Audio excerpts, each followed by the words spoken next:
Hello, so the first 3 episodes of One of Us is Lying came out. I haven't read the book or anything about it.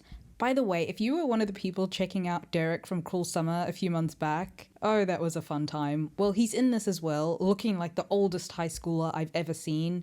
But sure, I don't mind. Anyway, onto the video. In episode 1, we meet Simon, the author of a Gossip Girl type app/site called About That, where he spills the secrets of everybody in his high school. We have Bronwyn, the straight A student on the fast track to an Ivy League uni. Cooper, a closeted athlete under pressure who has his best friend masquerading as his girlfriend. Then there's Nathan, who has a bit of a criminal record, even though he's not 18 yet, so I'm thinking it's kind of a juvenile record. He got caught selling party favors to rich kid, something he's still doing on the sly. He sleeps with people's girlfriends, rides motorbikes, gets punched in the face, you know the type. Turns out though that Nathan and Bronwyn were very close friends at one point and they're reconnecting. It's very obvious that Nate has feelings for her, but they're still doing the dance. She's a bit unaware, I think, and he's waiting for the right moment. Then there's Addie, the pretty popular girl who's dating Derek from Cruel Summer, Jake. Addie had a summer fling with TJ, but both of them are in relationships, so this can't get out. Simon knows all of this and drops anonymous tips on About That, and while he sometimes doesn't reveal names right away, everybody kind of knows, or at least the rumors are percolating around the school. So the first day back is especially stressful because Simon is determined to hold the so-called privileged kids accountable. He outs the new girl for having stabbed a teacher at her old school, literally. It's pretty mean-spirited, obviously. So the main group all ends up in detention for various reasons, and just as they're about to begin, Simon chokes on a glass of water and actually ends up going into anaphylactic shock. Bronwyn and Nate are hanging out when she gets a call, and she tells Nate that Simon is dead. The group gets called into the office, and that's where the investigator tells us that there was peanut oil on Simon's cup and that the nurse's station had no EpiPens at all, which is suspicious, and the group is questioned. Later, Nathan tells Bronwyn that if she has Simon's bag, which he saw her take, she'd better get rid of it, give it to Simon's parents, and hope for the best. She's smart and rich, it's not like anyone will suspect her. Bronwyn hides the bag in the boot of her car. At the end of the first episode, while everyone is partying, the About That app pings and someone confesses to Simon's murder, saying that everyone hated him anyway. This person was just the only one who had the guts to actually do it. Bronwyn goes to her car and she sees that the bag is gone. In episode 2, Cooper goes over to his regular hookup Chris's house and they hook up. A detective comes by to check the kids' lockers. She tells them that she knows that someone took Simon's laptop, and it could have only been someone among the 4 of them who killed him because a capsule was dropped into his water in the moment and nobody came in or out of the library. Bronwyn's family lawyer tells her that she has to stay away from Nate and the group basically. She doesn't listen, obviously. She actually goes on to meet up with the group a few times throughout the episode. Cooper goes back to Chris's house and he lets slip that he's still in high school. And Chris is like, yeah, put your clothes on. He goes back later though because he can't stay away. And honestly, Chris is hilarious and really sweet, so I don't blame him. And Chris says that they can start over.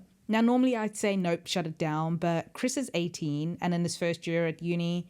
Cooper's going to be 18 in 3 weeks. They're extremely close in age, even though I guess I don't know what the age of consent is. This doesn't feel outrageous or predatory to me, so I'll allow it. Jake, who used to be best friends with Simon, tells Addie that maybe they'll find Simon's diary.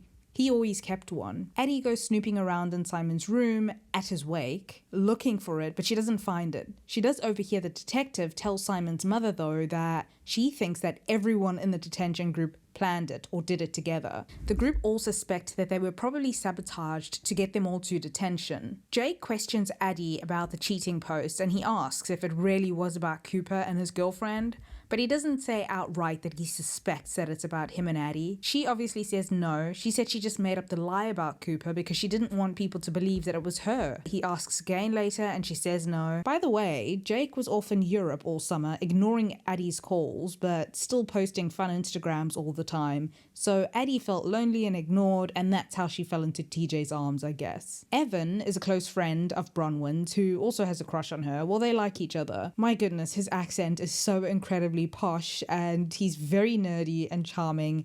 They make out. I'm gonna be honest, I prefer them together over her and Nate, but there isn't much sizzle here. It's good and wholesome and sweet, which I like for her, But you know high school, there's going to be a triangle. At the end of the episode, a blast comes out, outing Addie for cheating on Jake over the summer. By the way, Addie comes from a single parent, not rich background, and Jake is very rich, so she does love him, but she also wants out of her life and into his rich one. So yeah, it's likely over though. Then we see that it's Bronwyn's sister who has Simon's laptop. In episode 3, Addie is trying to get Jake back, but he mostly ignores her. The whole school knows that Addie cheated and she's being ostracized because of it. TJ tells her that he really likes her, and honestly I think they could be good together, but she's more determined to be with Jake, so she doesn't see it. TJ is actually best friends with Jake and they get into a scuffle. Well, Jake sees TJ and Addie talking and he goes to attack TJ. Luckily for Addie, the heat isn't on her for long. The app posts that Nate sold to a minor who almost OD'd. I think with Nate's reputation, people kind of expect that of him or worse. So it doesn't really have that much of an impact, except maybe on Nate. Bronwyn sees that her sister Maeve has the laptop. We also find out that Cooper's girlfriend found out that he was gay a while ago, but she said they should keep the arrangement going because it means that her parents are not on her case, they give her more freedom, and they really like Cooper. A story comes out then on the About That app that he's been taking steroids. I mean, if something must be revealed about him, I prefer this over him being outed without his consent. Bronwyn and Nate go looking for the laptop and they find out that Bronwyn's sister Maeve was actually friends with Simon. Maeve later tells Bronwyn that she tried to hack into the laptop to try and stop the secrets from going out. She didn't take over posting. Obviously she wasn't successful though, and a story drops about Bronwyn stealing exam papers out of a teacher's filing cabinet. Her sister also tells her that she and Simon hooked up over the summer and Simon completely ghosted her. Addie gets called into the office and they ask her who started the fight. She lies and said that it was TJ who started it and he gets suspended. Nate gives Bronwyn a contraband phone because she's been grounded, just in case she needs to talk. Oh no. So Cooper asks Nathan for painkillers because he's thrown out his shoulder and he has a game to play and baseball scouts are going to be there. By the way, Cooper's dad is nice, but he has stage parent vibes, making sacrifices for his son, but the expectation is that Cooper succeeds at sports, so there is a lot of pressure on him. Nate says no at first, but he ends up selling to Cooper, but tells him that it's a once-off because he doesn't sell pills. They messed up his dad's life. By the way, Simon's best friend is a Mallory from Cruel Summer type of character. Vaguely hostile, but maybe she's just angry and grieving. She kind of randomly pops up though, and I don't really feel she quite fits into the story, but maybe that's the point since she's a bit of a social outcast. Bronwyn admits to her parents that she cheated, but her family encourages her to keep quiet about it because it was just on the app and there is no proof. Then, oh no. Chris comes to see Cooper at his game, but he sees Cooper kissing his girlfriend, kind of playing it up for the cameras after he played so well.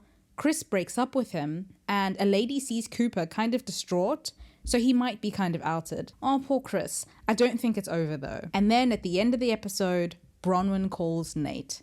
I knew it. Okay, so my first thought is that this is kind of like a better version of Pretty Little Liars, but Pretty Little Liars was more fun because the characters and storylines on that show were a little bit more absurd. Also, on Pretty Little Liars, at least in the beginning, I felt like their lies had consequences. Here, even the reveals don't have that much of an impact. You'd think that an academic cheating scandal with the future valedictorian would be kind of big news, but for the most part, nobody really cares. That also makes me think that if Cooper was out, nobody would really care either. I don't think any of the lying four killed Simon, but if I were pushed to pick someone, I'd say Bronwyn. She's kind of intense, and her obsession with getting into an Ivy League already caused her to cheat on a midterm and a final. She's like a less intense Tracy Flick type, but the ambition to be on top at all costs is there. There's also something vaguely secretive about her. I don't think it could have been Cooper because while he's not ready to come out, I just don't see him killing over it. I'm going to need to see more of Nate because I think he's a good guy, but I don't know, like his character isn't all that likable to me. Overall, the show is fine. I think it just comes at a time when there's so much great TV, it won't really stand out. I'll stick with it though. Anyway, that's it for this video. Thank you for watching.